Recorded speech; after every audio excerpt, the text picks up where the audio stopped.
All right, last question. Yes, ma'am. Can I just ask, what actual evidence do you have as opposed to allegations to show to the American public that would merit an actual impeachment inquiry of Joe Biden and prove that today isn't just about some of you... Oh, I don't know. ...bullied Speaker McCarthy for the sake of enacting political revenge?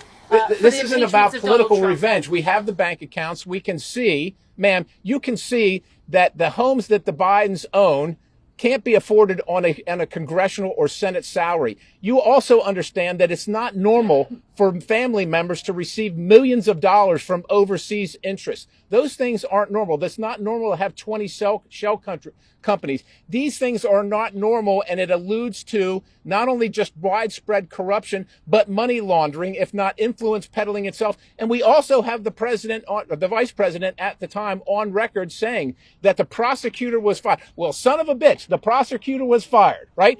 Because the prosecutor was going after the company that his son was working on. That's what we have. If you can't see that, if you are that blunt, look, I'll turn it over to the attorneys. People can't see that. They think it's political revenge. It's because you don't report on it. We're here reporting on it today. I'm not sure how you know what the American people think, but here's what they might wonder. Actually, if you're a federal prosecutor, you would be asking yourself, how can there not have been an indictment for a FARA violation against Hunter Biden? How can there possibly, my understanding and discussions with staff have confirmed my impulse that this would be very much the basis of a Foreign Corrupt Practices Act investigation, given the circumstances that we know. The question is, it's funny, after we come out of the events that John Durham, for example, testified to our committees about how investigations proceeded through our investigative agencies without proper predication. It's not that you have to prove the case. It's not that, you understand, to this point, there's not been a single subpoena to a Hunter Biden bank account or a Joe Biden bank account or any other Biden family member's bank account.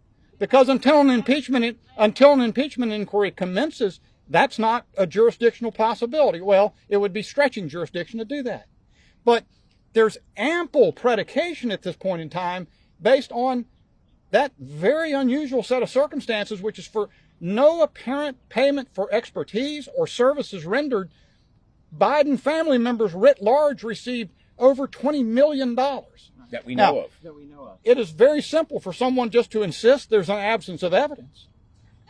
But if you can look in the face of that and contend that, that's, anyone has a right to their opinion. What they can't do is change the facts. And I invite you to go to the website clyde.house.gov/Biden crime family, and you will see all the evidence from the Oversight Committee. You will see all the evidence. And if you're willing to read it, I think you'll be convinced. Thank you all.